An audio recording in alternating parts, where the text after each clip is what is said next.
Well, that was a shit end to a shit season. This finale has reset the entire Mandalorian show, as Mando, who was the main character at the start of the season before they gave it to Bo-Katan, began as a bounty hunter, and by the end of this season, he's back to being a bounty hunter again. This is a waste of time. So what exactly was accomplished? Well, Bo-Katan got to be the leader of the shithole known as Mandalore. That's about it.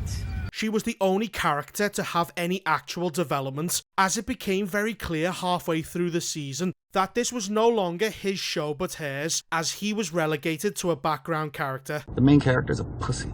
Now, this finale had some of the most stupidest action set pieces I have seen in a long time. Forget the science being fucked in this show, it has no common sense whatsoever. Here's an example. A ship the size of a small meteor smashes into the planet, and instead of everyone exploding into a million pieces, a relatively small fire breaks out. Not only that, we have contrived bullshit like R5 being able to access the entire security of the base from a random fucking ledge with no security, besides a few useless remote control cars. Fucking nothing of any significance was achieved in this show. Now, you might say reclaiming Mandalore has worth, but what does that actually mean? Mandalore has no effect on the sequel trilogy. Reclaiming it does nothing to stop the First Order, because at the end of the day, they win. Everything's turned from gold into shit! So all of these spin-off shows that Disney keeps shitting out are going to completely be meaningless, as they do not change anything at all. Which would be fine if we actually had some good characters we could connect to, but none of these people are. Baby Yoda and Mando are background characters, Bo-Katan is a shit leader, Apollo Creed is a fucking retarded governor, and Moff Gideon was such a non-threat that they have defeated him 3 times in a row. So the plot is meaningless, the characters aren't likeable, and the action set pieces are shit, so this show has absolutely no value whatsoever. Anyway, for the last time, let's break down this retarded plot. The finale begins with Mando being taken away by 2 jet troopers. Well, you're gonna put him in a cell with 1 inept guard and they'll escape. God, you do this every time! Well, Mando easily beats the 2 useless guards up before Baby Yoda just appears out of fucking nowhere. The last time we saw him was in episode 7, and we can see him running with the group, but when they fall into the trap, he is no longer there. He disappeared the same way the knife did in The Last Jedi. Well, now he's here, because why the fuck not? The writers don't give a shit, so why should we? We see Moff Gideon, and he has a map that can track down Mando and Baby Yoda in real time. I'm sorry. What?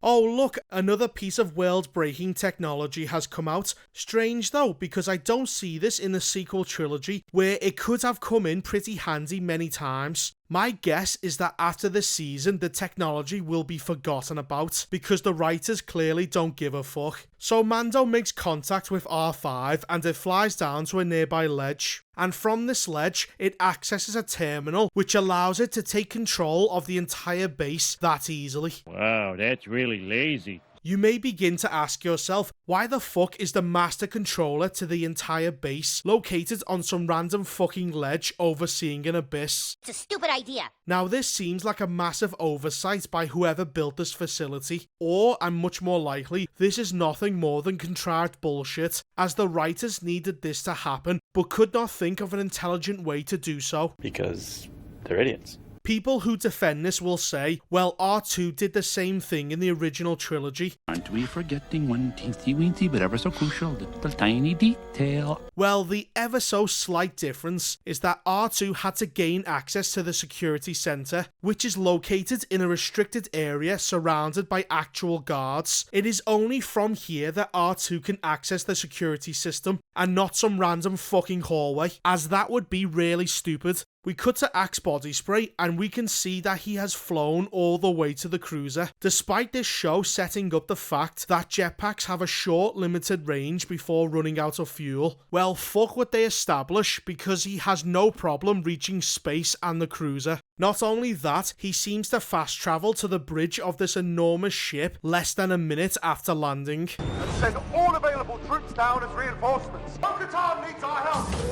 I'll take care of the cruiser. Did you just teleport here? We then learn that the TIE fighters are coming to attack the fleet, and instead of engaging them with their larger force, they decide to split their forces up by having everybody jump onto the smaller ships and head towards the surface. Why? Why would you do that? What's even worse is that the Mandalorian ships fly right past the TIE fighters and they do not notice each other. What? Remember Censors when Star Wars wasn't written by complete retards and ships could scan other ships? You kind of need them because spotting ships by eyesight, particularly in space, is nearly impossible. Fuck me, our modern ships have sensors, so how don't these TIE fighters have them unless they're more backwards than we are? So the TIE fighters attack the cruiser, which also has no shields on it, and are easily winning. Axe Body Spray is somehow able to pilot and fire the entire ship all alone from his chair. Then what are all of these computers and buttons for? Decoration? It must be if one man alone can control the entire ship from his seat.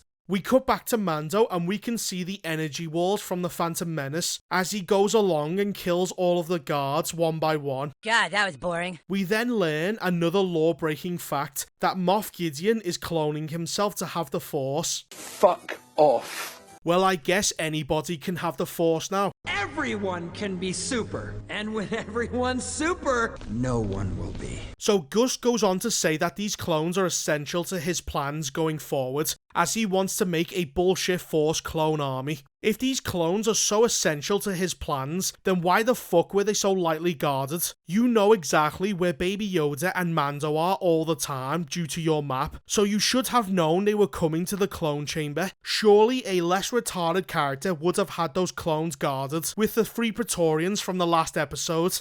You fucking idiot! Mando goes on to self-destruct the pods and destroy Moff Gideon's plans. Meanwhile, as this is happening, the local Mandalorians are showing Bo-Katan around their underground farms. I don't give a fuck. They suddenly find the time to explain to them how their gardens work, like they haven't just been attacked and are on the run. Wait a minute, the first time these Mandalorians met Bo-Katan, they asked her, Do you have food? if they have farms all over the planet, then why were they starving?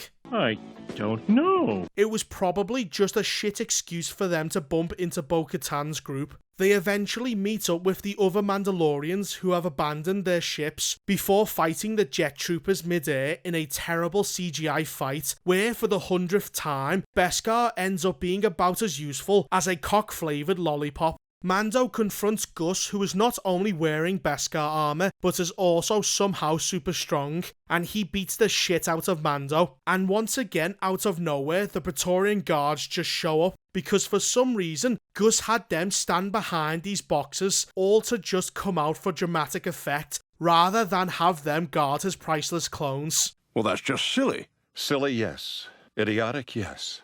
Now their weapons cannot cut through Mando's armor, even though they had no trouble before with the big Mandalorian. They also don't kill him when they have the opportunity, and instead chase Baby Yoda away into a nearby room. Baby Yoda jumps onto the lighting, where we can see him move, and the practical effects look like shit here. Praetorian guards are supposed to be the best fighters in the Empire, handpicked to protect the Emperor himself, and yet they struggle to catch this little bastard. How embarrassing. We cut back to Mando, and he ends up getting saved by his queen, Bo-Katan. She fights Gus, who ends up breaking the Darksaber, and nobody mentions it for the rest of the episode. So how exactly are Mandalorians going to decide who will be the leader of the group from now on? Why do I even bother to ask these questions, as we all know they are not going to address this? Mando saves Baby Yoda from the Praetorian guards in a terrible choreographed fight scene before they both go on to help Bo-Katan fight Gus.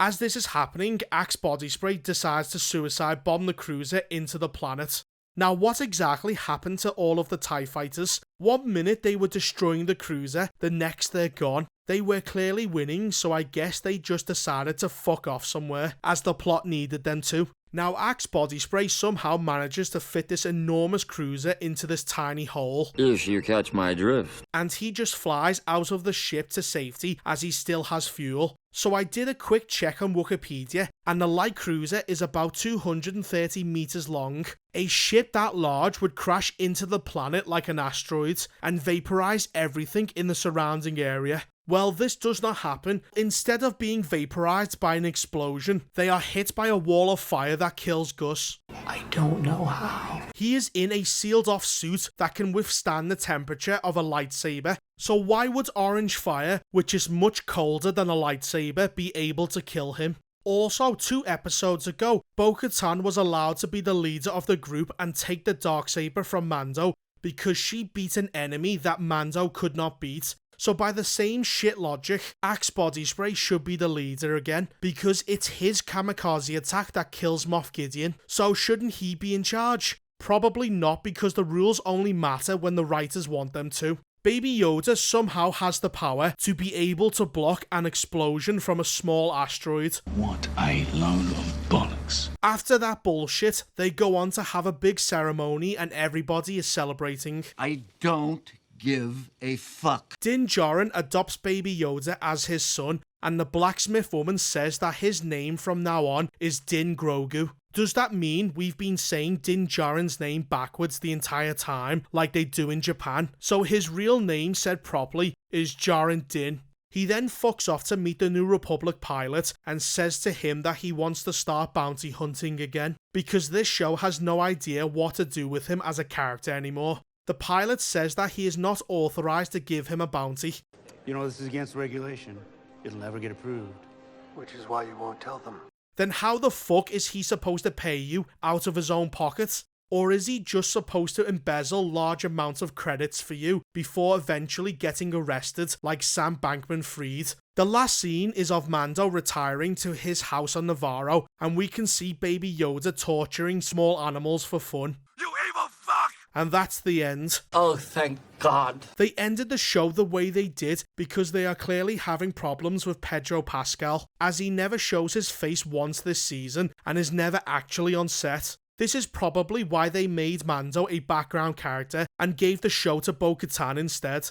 This finale was complete and utter shit, just like every other episode this season. People are saying that these last 2 episodes weren't as bad in comparison, which is just accepting mediocrity at this point, because if the best compliment you can give an episode is that this episode wasn't as shit as the last one, then you have one fucking terrible show, and you have dropped your standards. Now, I wish this was the end of Disney Star Wars, but unfortunately we have Dave Filoni's Luke Skywalker replacement in Ahsoka, because she is being thrown into everything that is Star Wars at the moment, because Chief Dickhead wants to completely rewrite Star Wars in his own image, like the twat he is. And after that, we have The Acolyte, which was made by Leslie Headland, Harvey Weinstein's former personal assistant, that for many years lured women into Harvey Weinstein's gingerbread house. Well, she is making a show, and based on what the fucking dumb actors are saying, they have no fucking clue what Star Wars is about. And lastly, we have the Rey Palpatine movie coming up, which looks like she is going to be reunited with her simp Finn as he shouts Rey for the next 2 hours. So that was season 3 of The Mandalorian. Don't watch it. It's a fucking boring waste of time made by lazy, talentless dickheads who do not give a fuck anymore and will serve you any shit and expect you to eat it. What a fucking waste of time.